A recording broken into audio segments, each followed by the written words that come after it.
ஜனங்களை அப்புறப்படுத்தி ஒரு விமானம் அமைச்சு இந்த இடத்துல இருந்து யாரும் போய் வந்து இறங்க போறாங்களா விமானத்தில்? இல்லைங்களே.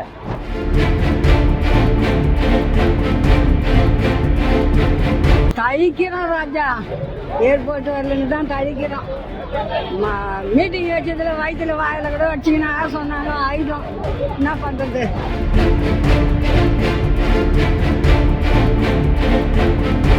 டெவலப் ஆனால் விவசாயம் மொத்தம் போகுது. விவசாயி போனாவே டெவலப் ஆகி வேஸ்ட்டு. டெவலப் ஆகி விவசாயம் இருந்தால் தானே, விவசாயம் இருந்தால் தான் நம்ம சாப்பாடு சாப்பிட முடியும். அவங்க இருந்தால் தான் நம்ம, அவங்க இல்லை நம்ம இதுக்கு. அப்போ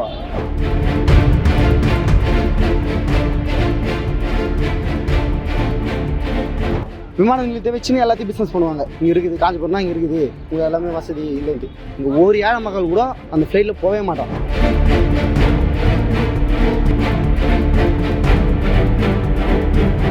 எங்கள் தாத்தா தப்பு பண்ணிட்டாரு, டிஎம்கே ஏடிஎம்கே. எங்கள் அப்பா தப்பு பண்ணிட்டாரு, டிஎம்கே ஏடிஎம். ஆனால் நாங்கள் தப்பு பண்ண மாட்டோம். ஏழைகளின் கண்ணீரை துடைப்ப உண்மையான கடவுள் அந்த வரத்தில் தளபதி என் கடவுள். துண்டு பாத்தீங்கன்னா தளபதி கைத்துல பேசணும் போட்டு துண்டு இது. தளபதி கைத்து போட்டு பேசணுமா துண்டு இது. இது என் கையில வந்திருக்கிறதா சந்தோஷமா இருக்கு. தளபதி போட்ட மாதிரி நானும் கைத்துல போட்டுக்கிறேன். தளபதி தலைவர் வந்து விவசாயத்துக்கோசம் பேசினாரு. அதே போல் இந்த இடத்துல இந்த விமான நிலையம் அமைக்காத அளவுக்கு விவசாயிகளுக்கு ஒத்துக்கை கொடுத்து இந்த ஊர் மக்களை, இந்த சுற்றுவரத்து எல்லா மக்களையும் பாதுகாக்கிறதுக்கு தலைவர் வந்து உறுதுணையாக இருக்கிற வாக்கு கொடுத்துருக்காரு. இன்னொரு முறை வந்து சந்தித்து இருக்கிறாரு. அவருக்கு சரியான நேரம் ஒதுக்கலை, அதனால தான் இது ஷார்ட்டாக முடிச்சிருக்காரு. இவர் வந்து இன்னும் இந்த மக்களுக்கு இன்னும் ஒரு புத்துணர்ச்சியாக இருக்கும். இது 910 நாட்களாக போகிற போராட்டம் இன்னும் அவங்களுக்கு விறுவிறுப்பை கொடுக்கும், ஒத்துழைப்பு கொடுக்கும், புத்துணர்ச்சி கொடுத்து இன்னும் அநேக தலைவர்களை சந்தித்து இந்த இடத்துல கொண்டு வந்து இது விவசாயத்துக்கு மட்டுமே சார்ந்த இடம், இதை அப்புறப்படுத்தி ஜனங்களை அப்புறப்படுத்தி ஒரு விமானம் அமைச்சு இந்த இடத்துல இருந்து யாரும் போய் வந்து இறங்க போகிறாங்களா விமானத்தில்? இல்லைங்களே. வேறு இடத்துல இதே போல் சிட்டியில் வேறு இடத்துல இருக்குது, அந்த பக்கம் வச்சுக்கலாம். இது விவசாயத்துக்கு சார்ந்தது, அநேக தொழில் சேர்ந்த இடங்களும் இருக்குது. தலைவர் என்ன சொன்னாரு? தலைவர் சொன்னாரு, உங்க ஊரை விட்டு உங்களை அனுப்பலாமா, நீங்க நல்லா இருப்பீங்க, நீங்க ஏன் ஆயாதீங்க. உண்மையாவே இங்க வந்து ஏர்போர்ட் வர்றது வந்து நீங்க விரும்பலையா, தவிர்க்கிறீங்களா? தழிக்கிறோம் ராஜா, ஏர்போர்ட் வரலன்னு தான் தழிக்கிறோம். மீட்டிங் வச்சதுல வயிற்றுல வாயில கூட வச்சிங்கன்னா சொன்னாங்க ஆயுதம். என்ன பண்றது? தலைவர் எங்களுக்காக நல்லா செய்வேன்னு சொல்லியிருக்காருங்க. எங்களுக்கு ரொம்ப சந்தோஷம், வந்ததுக்காக ரொம்ப சந்தோஷமா இருக்கு, ரொம்ப பெருமையாவும் இருக்கு. முத எங்க ஊர்ல கால் வச்சது ரொம்ப பெருமையா இருக்கு எங்களுக்கு. இல்ல விரும்பல, நாங்க விரும்பல, அதுக்காக எங்களுக்கு போராட்டத்துக்கு வந்திருக்காருங்க. அது ரொம்ப சந்தோஷம். இப்போ நிறைய கூட்டங்கள் வரக்கூடாது சொல்லிட்டு தடுத்துருக்காங்க இல்லையா, வெளியே தடுக்கிறாங்களா, அதை பத்தி நீங்க என்ன நினைக்கிறீங்க? கூட்டம் அவருக்கு பாதுகாப்பு கொடுக்கணும், அதுக்காக தான் சொல்றாங்க. இல்ல குறைந்த நேரம் தான் கொடுத்துருக்காங்க அவருக்கு. அவர் ரொம்ப பேசக்கூட முடியல, வந்தாரு ஒரு மணி நேரத்துல பேசிட்டு போயிட்டாரு இல்லையா, அதுக்கு சொல்றேன். அவரு பேசுறதுக்காக அவங்க கொடுக்கல, அதுக்கு என்ன பண்றதுங்க? சரி, உங்களுக்காக கூட வந்து நானும் நிக்கிறேன் அப்படின்னு சொல்லிட்டு சொன்னாரு. ஓகே, இந்த ஏரியாக்கு ஏர்போர்ட் வந்தா உண்மையிலே இந்த இடம் வந்து பாத்தீங்கன்னா ரொம்ப டெவலப் ஆகும்ல, நல்லது தானே? டெவலப் ஆனா விவசாயம் மொத்தம் போகுது. விவசாயி போனாவே டெவலப் ஆகி வேஸ்ட்டு. டெவலப் ஆகி விவசாயம் இருந்தால் தானே, விவசாயம் இருந்தால் தான் நம்ம சாப்பாடு சாப்பிட முடியும்.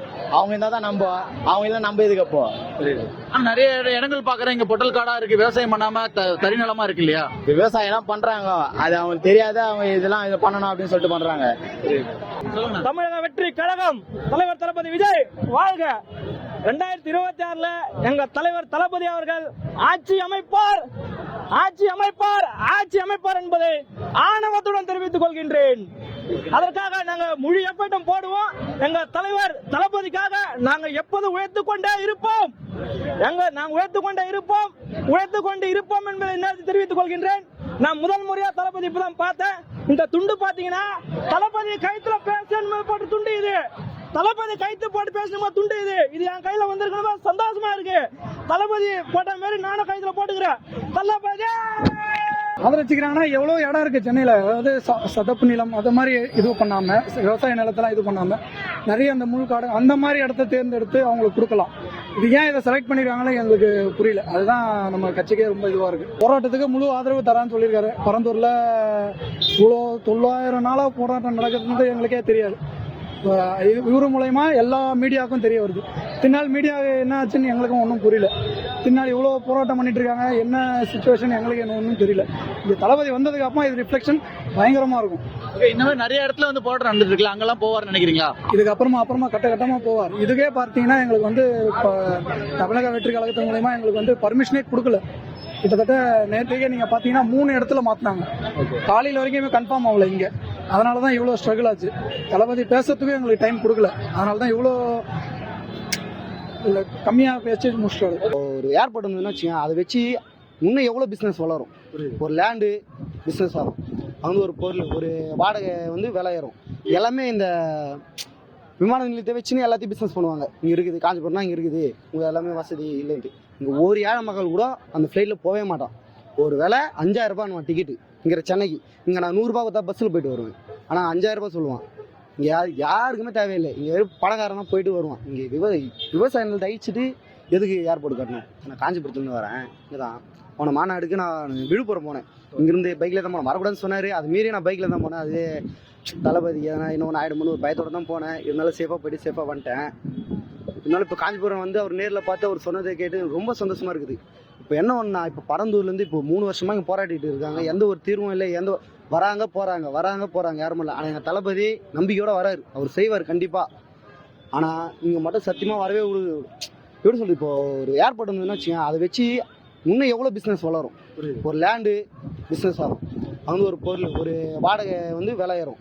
எல்லாமே இந்த விமான நிலையத்தை வச்சுன்னு எல்லாத்தையும் பிஸ்னஸ் பண்ணுவாங்க. இங்கே இருக்குது காஞ்சிபுரம்னா இங்கே இருக்குது, உங்கள் எல்லாமே வசதி இல்லைன்ட்டு. இங்கே ஒரு ஏழை மக்கள் கூட அந்த ஃப்ளைட்டில் போகவே மாட்டான். ஒரு விலை 5000 ரூபாய் டிக்கெட்டு இங்கே சென்னைக்கு. இங்கே நான் 100 ரூபா கொடுத்தா பஸ்ஸில் போயிட்டு வருவேன். ஆனால் 5000 ரூபாய் சொல்லுவான். இங்கே யாருக்குமே தேவையில்லை. இங்கே பணக்காரனா போயிட்டு வருவான். இங்கே விவசாய நிலத்தை அழிச்சிட்டு எதுக்கு ஏர்போர்ட் கட்டணும்? ஏர்போர்ட் உண்மையாக வளர்ந்துது. இப்போ பார்த்தீங்கன்னு வச்சா காஞ்சிபுரம் மாவட்டத்தில் வந்து எச்சூர், இந்த பாலூர்லாம் வந்து வச்சுக்கேன், எக்கச்சக்கமான கம்பெனி வந்துச்சு. எல்லாமே விவசாய நிலம் தான். அங்கே நான் பெயிண்ட் எல்லாம் போயிருக்கிறேன். அந்த ஊரில் போவேன், சுற்றி வீடுங்களே தெரியாது, ஃபுல்லாக கம்பெனி தான் இருக்கும்.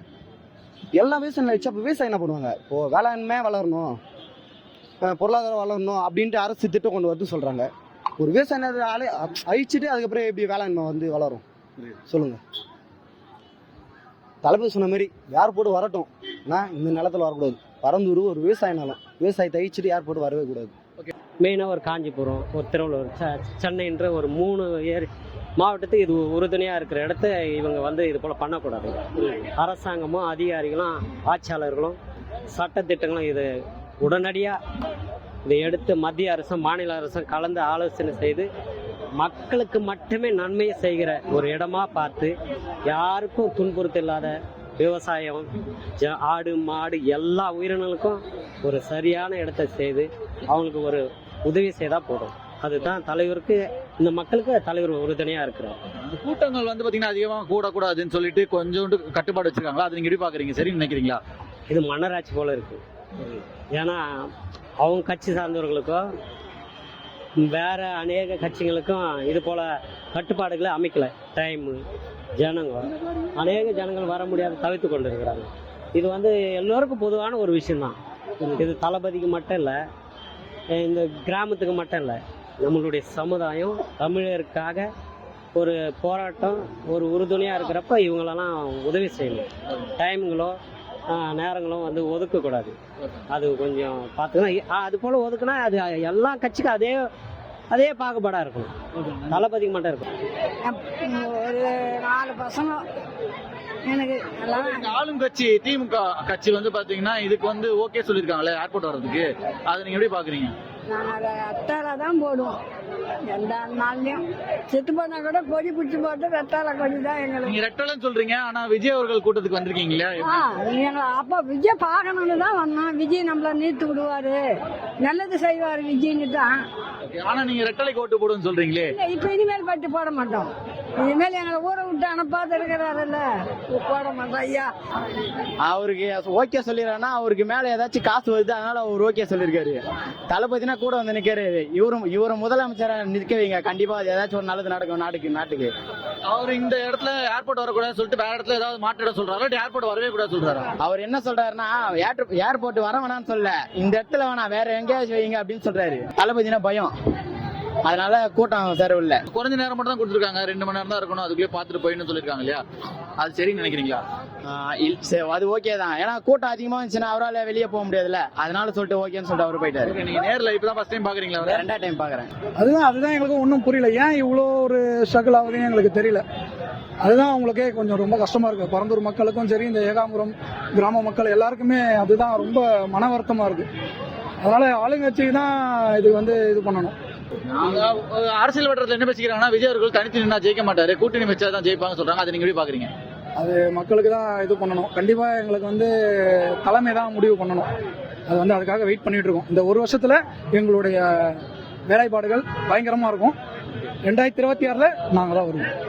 எங்க தாத்தா தப்பு பண்ணிட்டாரு, டிஎம்கே ஏடிஎம்கே. எங்க அப்பா தப்பு பண்ணிட்டாரு, டிஎம்கே ஏடிஎம். ஆனா நாங்க தப்பு பண்ண மாட்டோம், எங்க தளபதி விட மாட்டோம். எங்க ஐயா அண்ணன் விஜயகாந்த் வந்து அப்பெல்லாம் நான் குழந்தை தான். என் பேர் ரமணா. அவர் விஜயகாந்த் சார் பார்த்துட்டு தான் எங்க அப்பா அந்த பேர் எனக்கு வச்சாரு. ஆனா அவருக்கே ஓட்டு போடல, சூரியனுக்கு தான் போட்டாரு. என்னாடி சொல்லுவாரு. ஆனா இந்த வாட்டி எங்க அப்பா நான் விஜய் தான் போடுவேன், எங்க அம்மா விஜய் தான் போடுவேன், எங்க பாட்டி இருந்தா நான் விஜய் தான் போடுவேன் அப்படின்னு சொல்லி. ஏன்னா ஏமாத்திட்டாங்க, நான் செய்யறேன்னு ஏமாத்திட்டாங்க. காசு கொடுக்குறாங்க ப்ரோ, எனக்கே காசு கொடுக்குறாங்க, இதை ஓட்டு போடுங்க வாங்கலையா. இங்க வரதுக்கு ஏதாவது காசு கொடுத்தாங்களா ப்ரோ? 100 ரூபாய் பெட்ரோல் பண்ண நான் தான் வந்தேன், சாப்பாடு நான் தான் சாப்பிட்டு போறேன். எந்த கஷ்டமே கிடையாது ப்ரோ. அவங்க எல்லாருமே பயத்துல இருக்கிறாங்க ப்ரோ. பேசுறவன் 1000 பேசினா இருப்பான். எங்களுக்கு தெரியும் அவர் தனிச்சு கூட்டணே தேவையில்லை, அவர் தனியா நின்னாலே போதும், அவர் ஜெயிச்சிருவார். ஓகே, இப்போ இன்னும் 13 மாசங்கள் தான் இருக்கு தேர்தலை சந்திக்க. இப்பதான் வெளியே வந்திருக்காரு. இந்த மாதிரி நிறைய இடத்துல போராட்டம் போவார் நினைக்கிறீங்களா? இப்போ பரந்தூர்னாரு, அப்புறம் இன்னும் ஒவ்வொரு மாட்டுக்கு போயின்னு தான் இருப்பாரு. அவர் நம்ம பார்க்கலாம்.